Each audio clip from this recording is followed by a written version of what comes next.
Well, so far maayos naman, kaya lang nababagalan tayo. Mukhang hindi masyadong sineryoso yung pre-trial. Isang witness pa lang yan, ubus na yung buong hapon nila, hindi pa na-cross-examine. At kung titignan natin yung nangyari kanina, yung mga video clips, alam na yan ng buong bansa. Yes. It is a known fact, pero just to put it on record, umabot tayo ng halos 4 na oras para gawin. Wala pang cross-examination. So, sa aming paningin, kung maayos sana yung pre-trial at naging mas proactive yung nag-preside sa pre-trial, pwede na sanang nag-stipulate yung mga partido.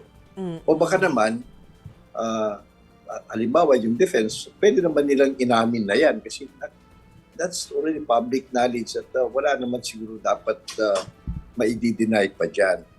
But apparently mukhang wala silang agreement, walang stipulation tungkol sa mga yan na makaka-abbreviate sana ng presentation of evidence. So, Okay. So we hope that they can improve this. If they go on like this, na halos lahat ng mga tanong in-objectingan o kaya inuusi sa lahat, ay matatagalan nga ang trial.